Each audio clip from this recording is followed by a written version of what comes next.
E aí, rapaziada, beleza? Tudo bom com vocês? Deixa eu sair aqui. E aí, rapaziada, beleza? Pra você que não me conhece, seja bem-vindo ao meu canal. Meu nome é Matheus Barros. A parada é o seguinte: eu ia gravar um vídeo um tanto quanto informativo aqui pra vocês a respeito de preparação física pra lutadores, né? Não só lutadores de jiu-jitsu, mas lutadores no geral. Isso serve pra lutadores como de modalidades como o MMA, o Muay Thai, o Judô e etc. Porém, eu não vou conseguir estar gravando o vídeo agora, porque eu vou dar aula, eu acabei chegando bem em cima da hora. Então eu vou dar continuidade nesse vídeo lá em casa, beleza? Então, bora comigo?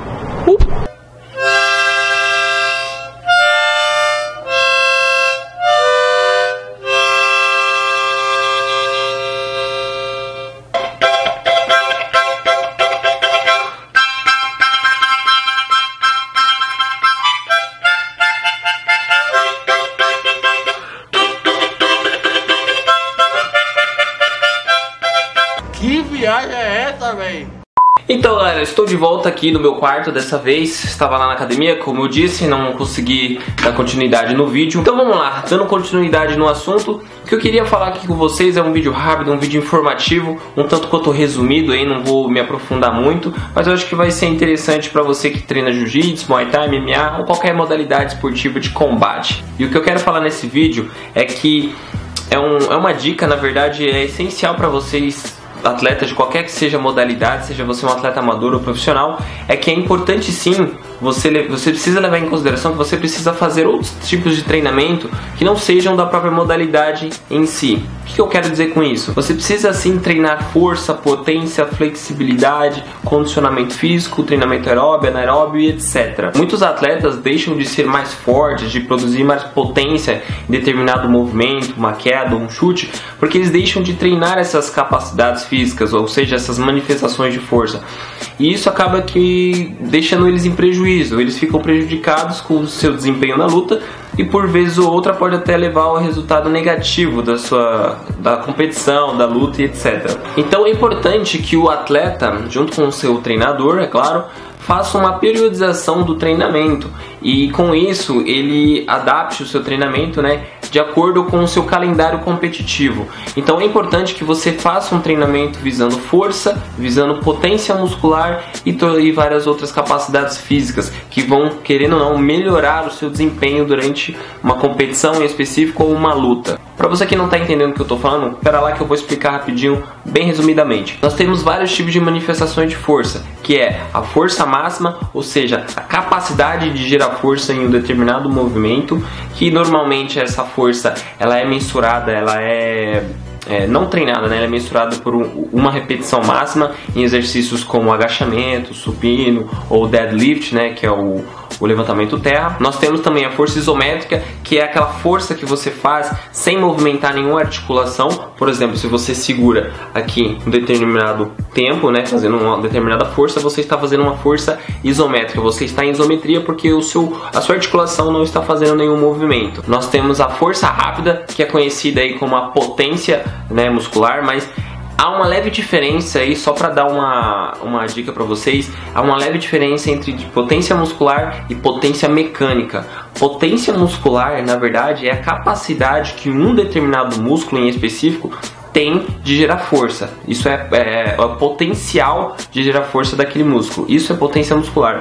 Agora, a quantidade, né, em watts de potência, né, o quanto você produz potência, isso é conhecido em um determinado movimento, é claro, isso é conhecido como potência mecânica. Beleza? Só um toque aí, não precisa levar isso muito em consideração, levar isso muito a fundo.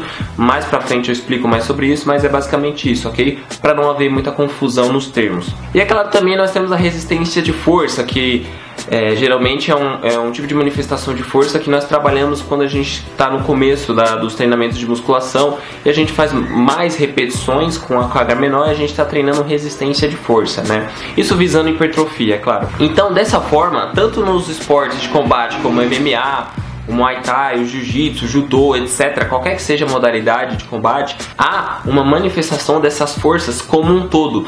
Por exemplo, no Jiu-Jitsu tem muita força explosiva, tem muita força máxima. Então todas essas manifestações, às vezes elas acontecem simultaneamente em um único movimento ou em uma determinada luta.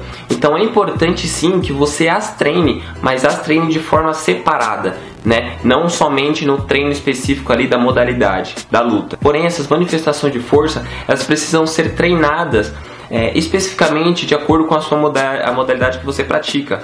Ou seja, elas precisam ter um certo tipo de especificidade com os movimentos que você faz durante a luta. Então é ideal que, por exemplo, você não treine apenas exercícios monoarticulares, ou seja, que você utiliza uma única articulação. É interessante que você faça movimentos das quais vão exigir que você faça movimentos compostos, ou seja, multiarticulares, mais de uma articulação, porque é isso que acontece durante uma luta. É muito difícil em um movimento de MMA, por exemplo, você fazer um único movimento e uma única articulação, ou seja, um movimento monoarticular. E sim, um movimento multiarticular é muito mais recorrente, não é verdade? Então isso precisa ser levado em consideração também. Outro toque que eu queria dar para vocês é que o treinamento de musculação tradicional ele não é ideal para lutadores. O que eu quero dizer com musculação tradicional? Aquele treinamento que a gente faz na academia visando hipertrofia, visando ganho de massa muscular, porque isso tem várias implicações. Uma dessas implicações é a especificidade do movimento, por exemplo, como eu já havia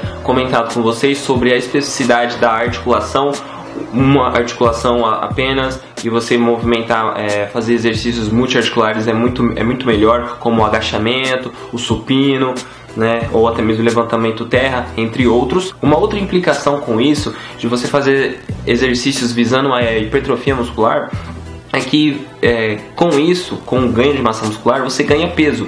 E normalmente nas modalidades esportivas de combate, no jiu-jitsu, judô, MMA, você luta por categoria de peso. Então não é interessante que você ganhe mais peso para quando você for entrar naquela fase de perda de peso nas 2, 3 últimas semanas.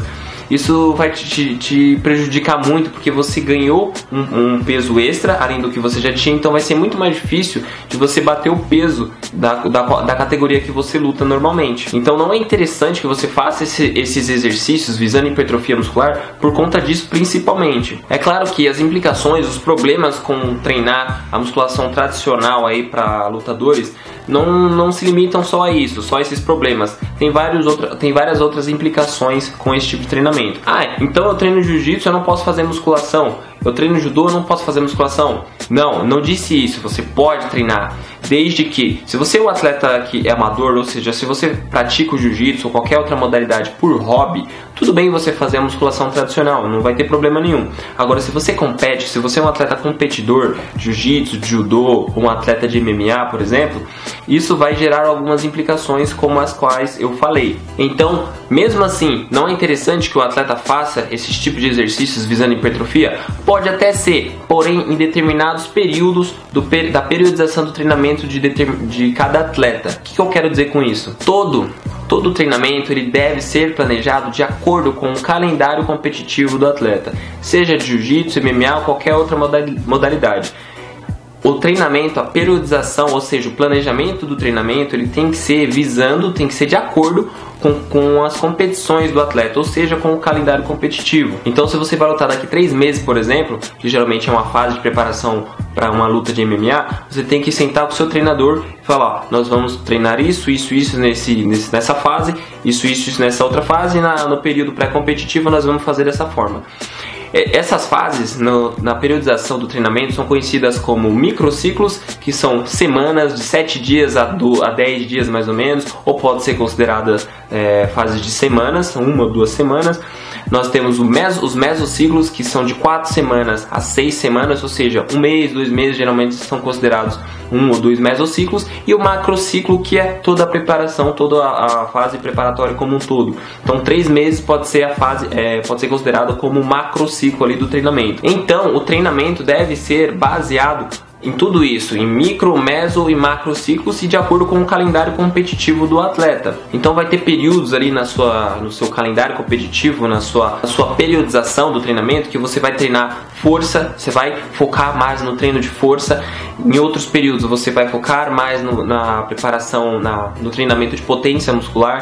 Em outros períodos você vai visar, por exemplo, você quer subir de categoria, lá no começo do treinamento, nas primeiras fases, nos primeiros microciclos, você pode considerar ali umas 4, 5 semanas para treinar visando hipertrofia muscular para subir de peso com qualidade, entendeu? Então dessa forma é interessante sim que o atleta de qualquer modalidade esportiva de combate, qualquer modalidade de luta, treine sim todas essas capacidades físicas e todas essas manifestações de força, de acordo, é claro, com o seu calendário competitivo. Ou seja, a periodização do treinamento vai ser de acordo com quando o atleta vai competir, onde, com quem, quantas lutas vão ser, né? Depende se for uma competição de jiu-jitsu, se é uma luta só de MMA, com quem que ele vai lutar. Isso vai de acordo também com as necessidades do atleta. Se ele precisa treinar mais força, se quer deixar ele mais forte, mais potente, se ele precisa treinar uma determinada capacidade física ou uma manifestação da força mais precisamente, mais empenhado.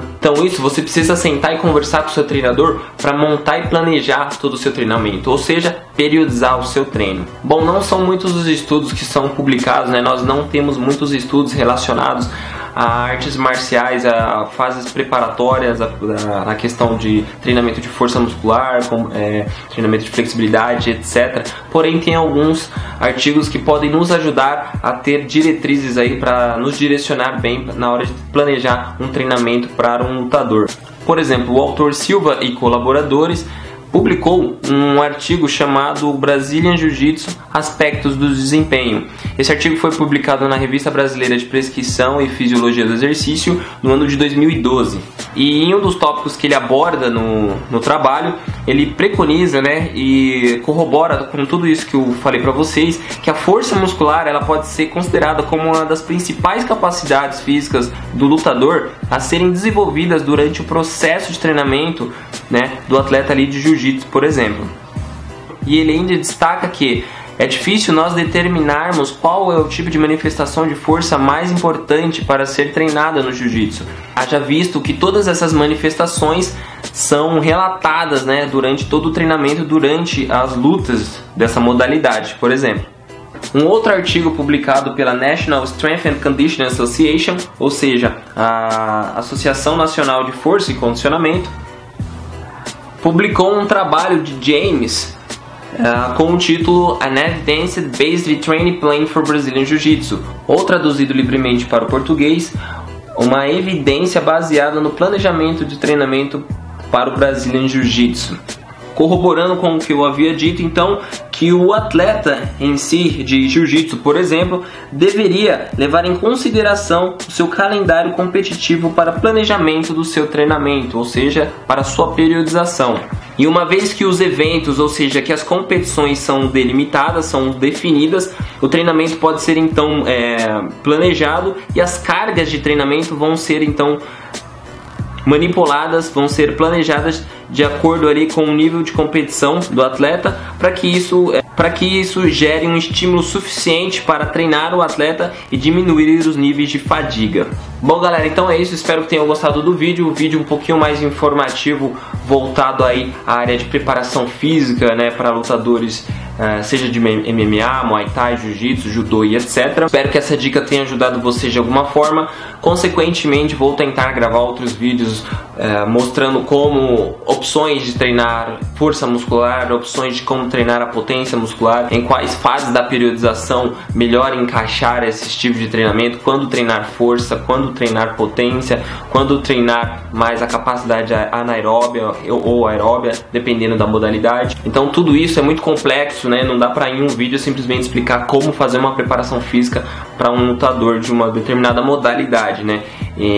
Tendo em vista modalidades de combate principalmente. Vou tentar gravar vídeos mais frequentemente, estou meio atolado de trabalho, estou na fase final da faculdade, então muita coisa rolando, projeto de iniciação científica, então estou escrevendo, lendo bastante, mas tirei esse tempinho para dar essa dica aí para vocês, que faz total sentido e é o que mais a gente tem de escassez aí no nosso mundo, no mundo das artes marciais, né? Como treinar eficientemente para uma determinada modalidade, como ficar mais forte de acordo com a especificidade do que a sua modalidade demanda, beleza? Então é isso, se você gostou do vídeo, deixa o seu joinha, deixa algum comentário caso você tenha alguma dúvida, alguma sugestão para fazer. Se você ainda não é inscrito no meu canal, sinta-se à vontade de se inscrever nele, pode compartilhar esse vídeo com um amigo. Vou ficar muito feliz, muito grato. E se você é inscrito, mas ainda não ativou as notificações, ative aí as notificações no sininho, para que todas as vezes que eu postar um vídeo, você sabe que eu postei, beleza? Então é isso, vejo vocês no próximo vídeo e um beijo no coração. Até a próxima. Tchau!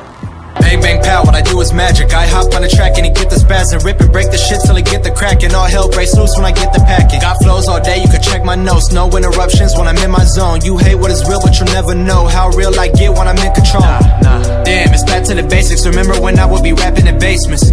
Yeah, and now skip bases. This be the shit.